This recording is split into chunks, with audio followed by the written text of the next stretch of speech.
Welcome to the Authentically Elisa podcast, Reshaping Business with Integrity, the podcast where we explore how to run your business authentically and with integrity.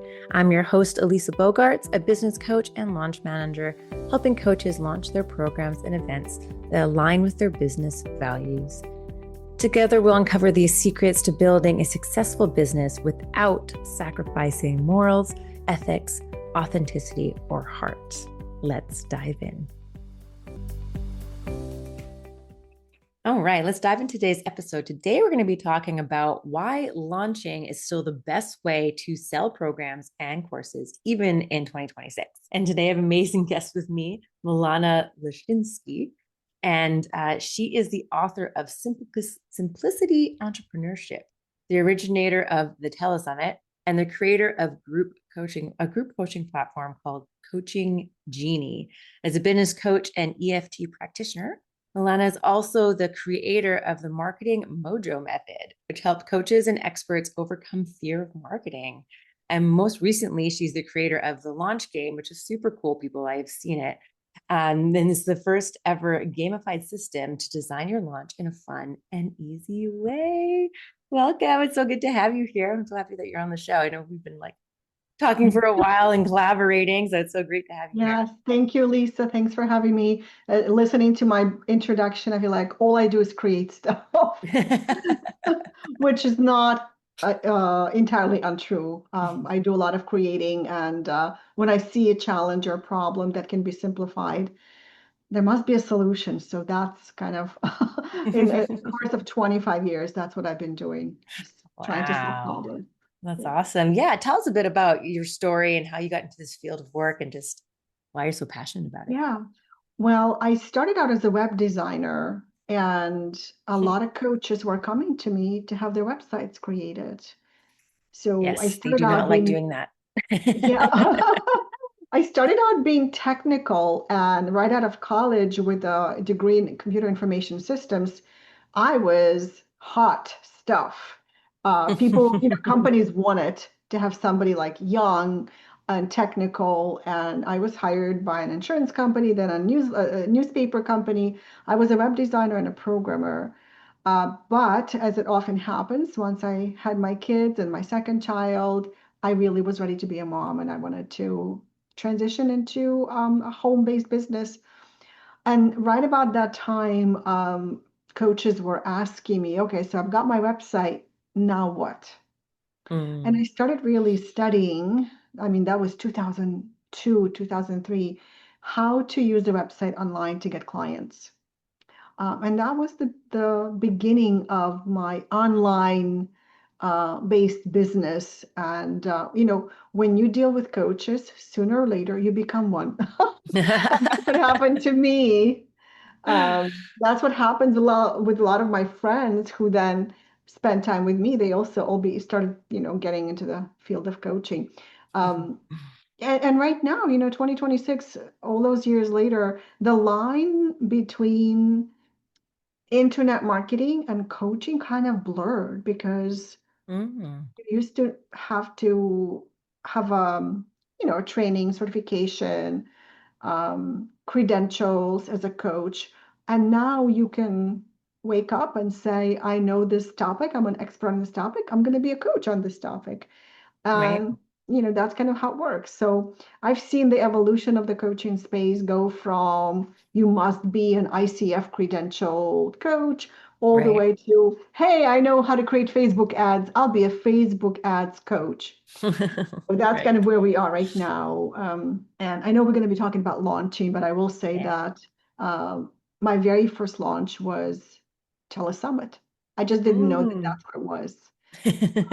But that was also my first six-figure year. So it's extremely impactful. And I am so happy to be teaching launches now to coaches. That's awesome. Yay. Yeah, launching is so important for coaches. I mean, that's what they got to do, even though they may love it or not, they got to do it.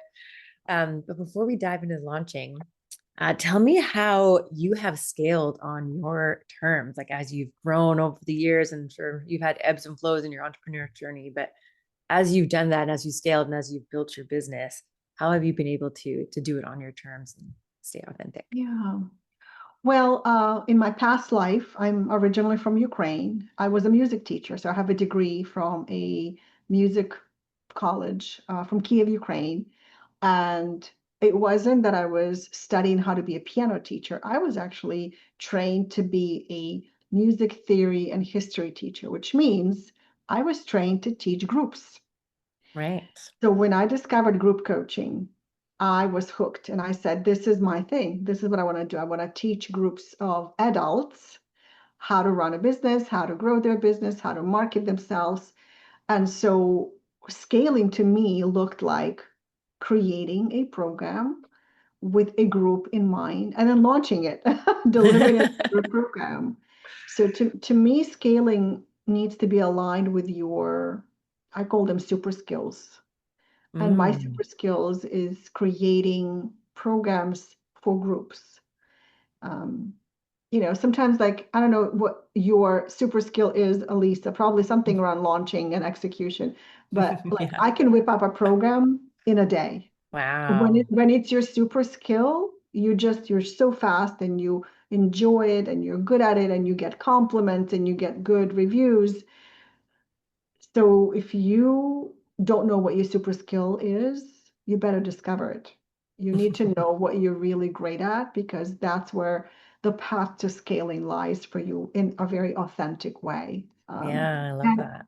creating is part of that. This is why I create not only programs, but also tools and platforms and, things that card games or card decks and software games because that is where I find myself. I lose time in a good Mm. way. Um, Yeah. so I think that that is a big part of really being truthful with yourself.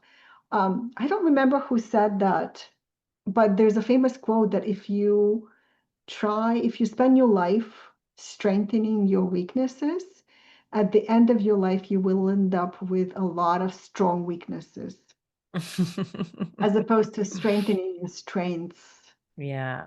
Yeah. And, a very cool example of that is I took teleclass training many years ago from an organization called Coachville for Okay.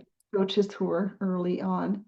And I really liked learning about teleclasses. And so I led one and I got one client, and then I did another one. I got 12 clients.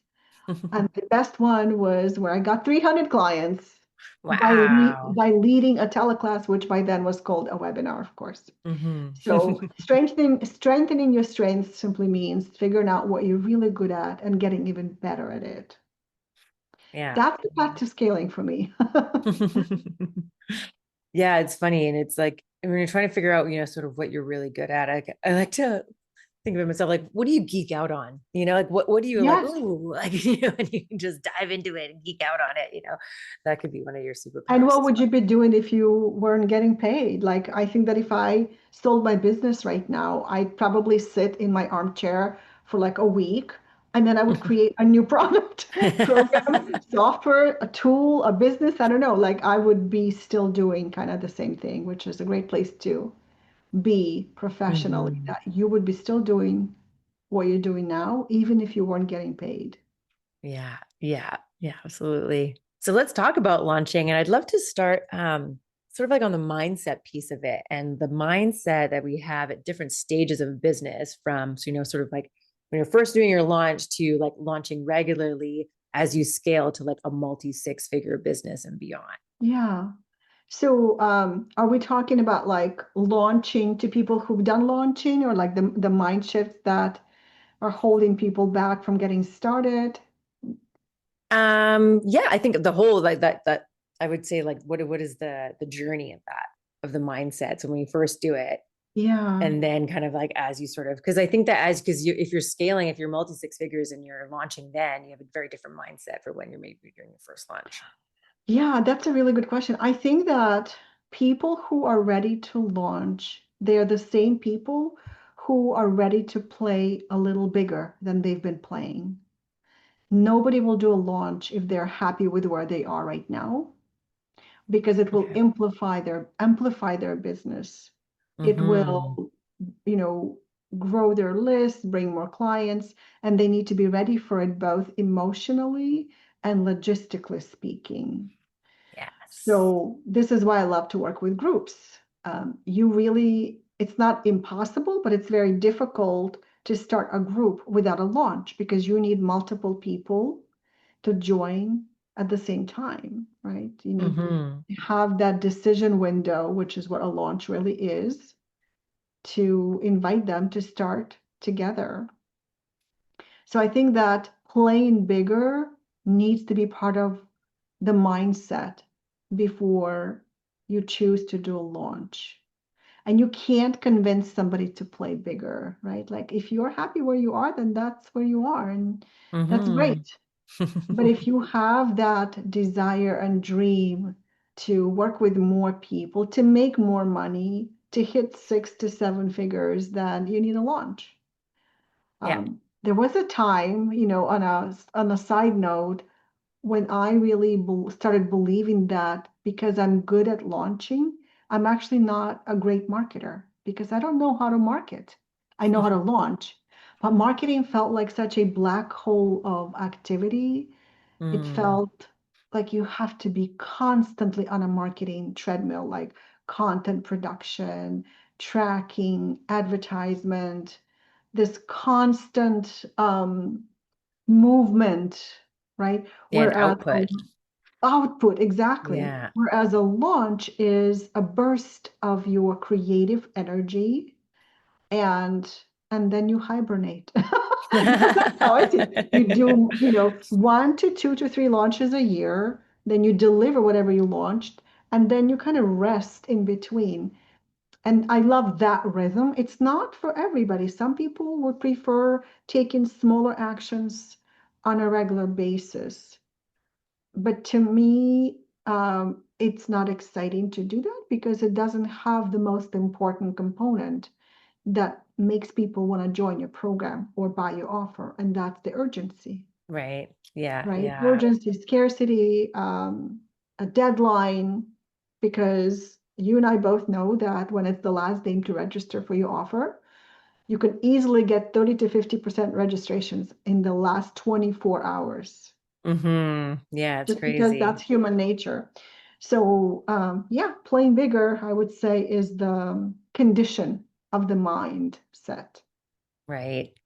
And even like, so if someone who is actually is at like six figures, multi six figures, what is the mindset there? Because I feel like there's a lot more sort of responsibility of it. Like, I feel Mhm. like, when you get to that stage, you probably have a team, you probably have a payroll, like you kind of have to keep the lights on. And so I feel like the mindset is different at that level. Yeah, I think having partners at that point is going to be critical, and Mm, having a team that can do things for you in that you don't necessarily want to put your energy into yourself. So if you are a coach or a consultant or an author, speaker, and you're not specializing in any technology, then you shouldn't really be building your pages. right. So it's important to have a team that can take care of those details for you. You also need to have capacity to serve that Mm, many clients. This is one of the reasons that I built Coaching Genie as the group coaching platform, is because how do you coach 20, 30, 40 people at a time without some kind of a system that can be easily set up to deliver the content, to see what everybody's working on, to assign homework, to share recordings, like all of that. That to me has increased my capacity significantly to just being able to deliver. Um, yes, and I would absolutely. also say surrounding yourself with other people who are in high ticket to high 6 figure to 7 figure income or more, because when you are in those circles, the conversations are different. Hmm. Yeah, We're absolutely. we're still talking about like clarity in some ways, but for the most part, we are creating offers that sell, and we are deciding on the dates, the best time to launch. Like we're no longer talking about what's my niche or what's my client avatar. Um, well, that's not true. Sometimes we talk about that too, just to, Yeah, to it can fine change. tune. Sometimes we have those conversations as well, Yeah, yeah. especially when things are evolving and shifting for you. But Hmm. yeah, be surrounding yourself with creating an ecosystem of partners, I think is going to be really important, and having a team that takes care of all your important logistical details so that you can focus on your super skill. Yeah, exactly. And I think that, yeah, that is definitely a mindset shift is that like of letting that stuff go, right? And delegating it and having people help you and support you and doing stuff for you. Because I really feel like when you're launching, like you need to be very visible. And I think a lot of the energy needs to be going into your marketing to do, like you were saying, that burst of energy for that launch. But you need to be out there, you need to be the face of your business and talking about it everywhere and inviting people into your event and things like that. So I really, especially as you get to those higher levels, like that's really like a lot of what you need to be doing. So you got to figure out the different channels of how you can do that, and therefore you don't have the time or the capacity, like you were saying, to worry about all that other stuff. So you need to have a trusting team. So it's a very bit of a Yes. shift, and I know notice that with a lot of my clients that they're kind of in that middleness, they have like one VA, but they're starting to scale more. And so, but letting that go and trying not to be in the weeds of the business and trying to kind of step back and trust is definitely a mindset shift that they're going through. It's interesting. Yeah. So, going back to kind of the newer coaches, why would you say that these smart and super capable newer coaches that they freeze when it's time to launch? Why do you think that happens? Because a launch is a massive visibility boost. And Mm, if you have any kind of fears of visibility, that's going to hold you back. And fear of visibility is multi-dimensional. It could mm, be fear of rejection, um, could be fear of criticism by colleagues and peers. yeah. That's the one thing that I really discovered in coaching people is that they're really concerned what their peers and colleagues are going to think. What if Mm, they don't agree with my opinion? What if I put myself out there and embarrass myself? All of that is part of fear of visibility, which is why I actually do tapping with people. I'm not a whole person, energy healing is really something that eludes me. But the tapping thing is really powerful. On a side note, I actually started tapping when I was having panic attacks, and it was the Oh, only method that helped me stop my panic attacks. oh, wow. So I Yeah, started it's super researching it powerful. like, whoa, this weird thing actually works. And so it also works with fears of marketing, fears of visibility. But that's the part I think that holds people back from launching. The other part is we see launches all the time. And sometimes we don't like being on the receiving end of them. We don't like being Mm, bombarded with a lot of emails, invitations, deadlines. We don't like that, right? yeah. However, if you've ever been annoyed by that flow of activity from someone else, it's only because the offer wasn't relevant to you. Because Mm, when it's relevant, then you're going to eat it up. You're going to wait for the next piece of content and the next training. And you're just like going to really latch on to that coach or expert wanting to learn from them. So it's all about relevance. okay. And if you, design something that's relevant for your specific client avatar, um, then they are going to love you and they're going to love it. Yeah, absolutely. And I think part of that is also having to write emails. Now Mm, with ChatGPT now it's much easier. You just give it some messaging or ramble up a story, and it creates for you. So it should be much, much easier to do. Actually, one of the parts of the launch game is where you can just share your stories, like create a story bank. It collects your stories. You give it the message that you want to communicate, and it builds your emails, you launch emails for you. Um, awesome. so yeah, it's much easier with AI now. You don't have to work as hard. I mean, I don't know about you, but I used to write every email by hand, every single word. I would start with a blank screen and slowly, painfully birthed each email. And now I'm like, okay, here's what I want to say. Say it for me, but better. And AI does that. Yeah, So, that's true. Yeah. I still write a lot of my emails by hand because sometimes I just want to like talk about whatever I want to talk about. Because it's just in my mind. And so I just sort of type it out. well, Um, for those who like to write, who communicate through writing, I don't. I actually need to speak or be interviewed for me to capture or to mm. express what I want to say. So I get to ramble to ChatGPT and it turns my rambling into a cohesive piece of writing. So Oh, I I love think it's that. for different types of communicators is great as well. Yeah. Yeah, absolutely. Yeah.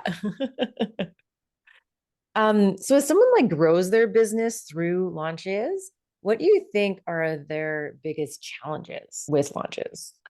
I think that a big part of being able to do a successful launch is having a mailing list. Mm, If you don't have a yeah, mailing list, you don't have anybody to launch to. So then the next step is how do I get access to people who need my product or offer? Well, then you need partners, right? You need to right. build relationships with partners. And so that's been my main strategy.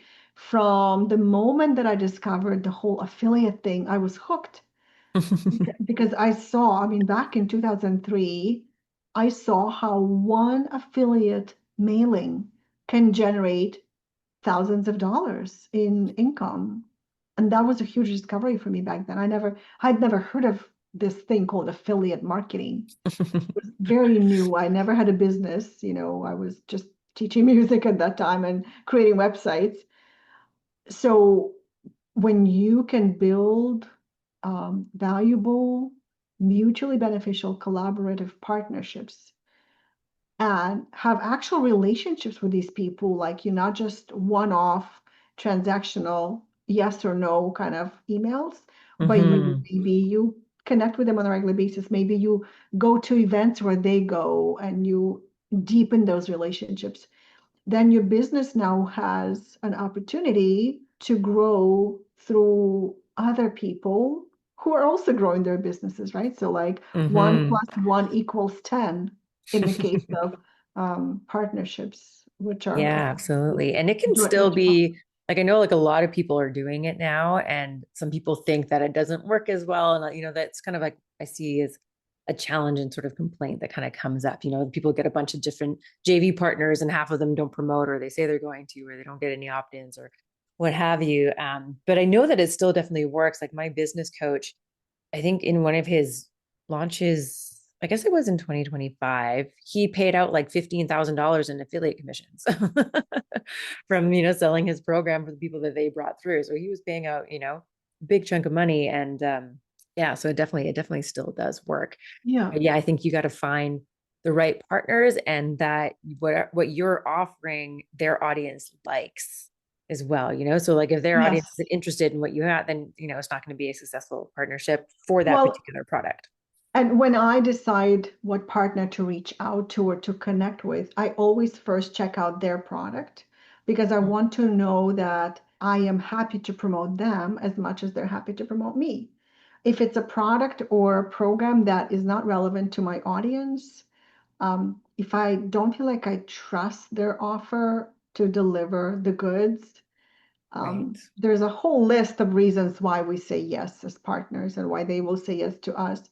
But that's the first thing I look at. Are they targeting my audience, which means they'll be valuable to me and their offer will be valuable to my audience. And is their offer relevant to my niche, to my audience? That is the foundation of a solid partnership. Then you can look at, can you trust them? Do they have a list? Right. Um, so all of those other factors, is it worth promoting them? Because sometimes partners will have $100 product Right.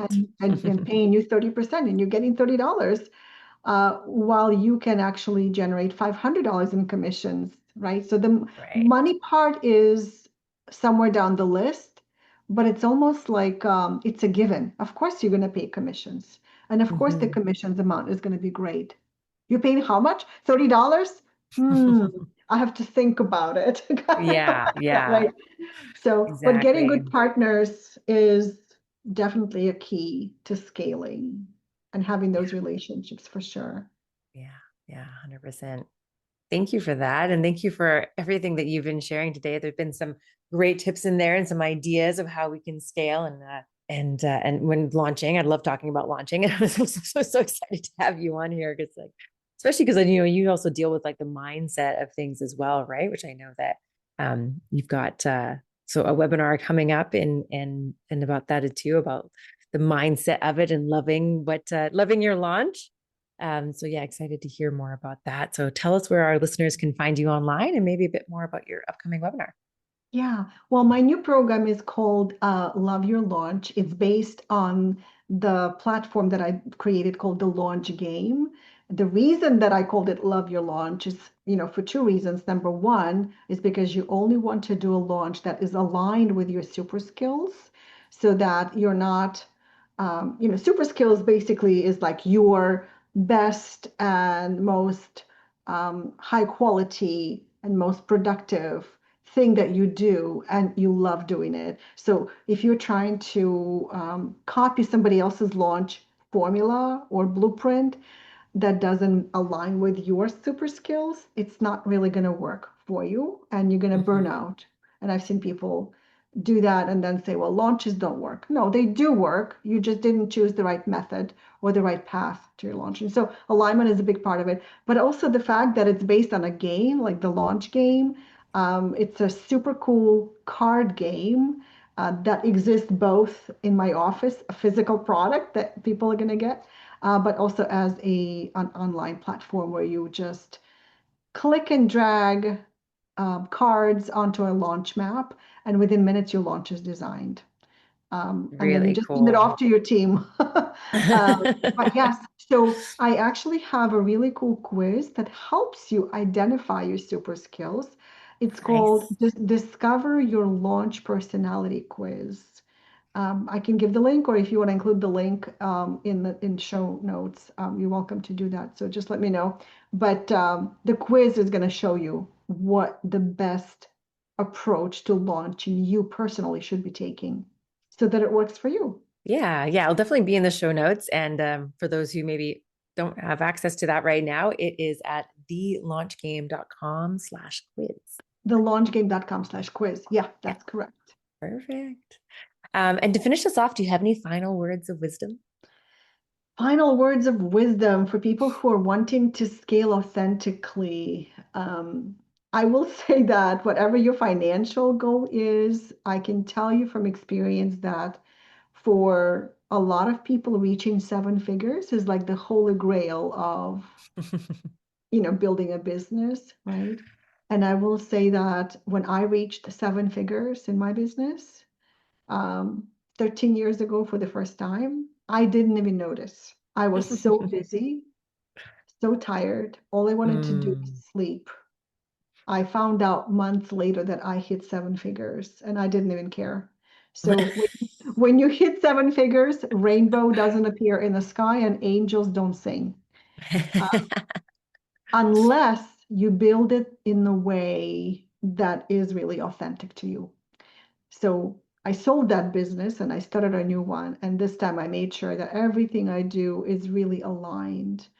And I make sure that I wake up every day really wanting to do what I'm going to be doing. And if I ever feel, this jolt in my stomach, like, oh, I have to do that, I look at it very careful and say, why? Why am Mm. I doing this? Should I be doing this? Should I drop it? Should I delegate it? Should I change my business model or shift it? Like what's going on? So I've become really sensitive to that sensation in my gut that tells me that I'm not excited about something. So I know it's not always Mhm. possible. I know, some people will think I live in la la land, but I have a business that I run from home and I want to love every minute of it as much as possible. There are definitely moments Mhm. Yeah, of that you course. have Yeah. to kind of get through, but just be aware that this is your business, this is your life, and you should love what you do. Yes, even as you're Absolutely. single. Yeah, yeah. And in how you can that it sort of like adapts and changes and you grow and you sort of like ebb and flow with it as well. And then sometimes something will come up that'll excite you about it like, for me, it just kind of had this sort of, I was always about like the launching, the project management, the operations and this and that. And then did the visibility experiment. And through that, all of a sudden I just like the whole idea of visibility really kind of like excited me. And so now, creating a visibility kit and going to be creating like a membership with it. And so, so just sort of, it's interesting how sometimes, something may sort of pop up in your world and all of a sudden like, oh, there's that spark, and then you can kind of run with it. And so, yeah, I think that's really good. And because up until like, there have been times where someone else has given me different ideas, of something that I could do. And it didn't fit right, but then I was like trying to do it like, oh, it's a good idea. I should. And just exactly what you just said, it didn't Yeah. feel right. It wasn't aligned and it didn't spark me. So Oh yeah. definitely pay attention to that. I like For that sure. word. That's one of my favorite word. I have a new card deck called the Spark of Genius, is like when you find in your own ideas. But you're right, a lot of people are going to keep giving you advice throughout your career. And it's Mm-hmm. up to you and your alignment filter to decide, is this your idea or is it for somebody else? Is this for you or is it for somebody else? Mm-hmm. Um, Yeah. I learned that again, like 13 years ago, when I felt burnt out, to be very aware, is this for me? Because I remember asking my partner, are we really going to run, monthly calls for the next 5 years? And he goes, why not? And If you're it, if like, it makes money. And by year 3, I was moaning and groaning. I just couldn't do it anymore. It just like, you know, not something that I enjoyed yeah, doing. yeah. Um, And that comes so across in your delivery, right? You're not being authentic. You're not being joyful. And if people kind of get this, they can sense that kind of energy. And so they may not want to buy it from you if someone is yeah. like, is not, fully invested in it. So yeah. And one thing that we haven't touched on, Elisa, and I'll just mention as food for thought, is the price point of when you're launching, what is okay to Mm, what works now, right? Because I know that uh, my sweet spot is like 997, 1497, but I've also seen people launch $15,000 programs, yeah. $5,000 programs, and that always amazes me, like how much trust and mojo you need to have in your market, in your niche space, for people to see you a few times online and give you five to $15,000. So I think Absolutely. that is something that would be my next learned skill to launch a $15,000 program. Go for the high ticket. Yeah, and I then take talking it, about yes. mindset, that's definitely a shift as well. Yeah, Yes. absolutely. Oh, well, thank you so much for being here today and sharing all your wisdom and talking about launching, my favorite subject. And yeah, it's been great having you on the show. Thanks for having me, Elisa. Thank you so much for listening to this episode. I hope it inspired you to live a more authentic life. I'd love your help in inspiring more people to live authentically. So please follow, rate, and leave a review so we can create a ripple effect of authenticity. Until next time, stay true to you, be bold, and thrive on your own terms. This is Elisa, signing off authentically.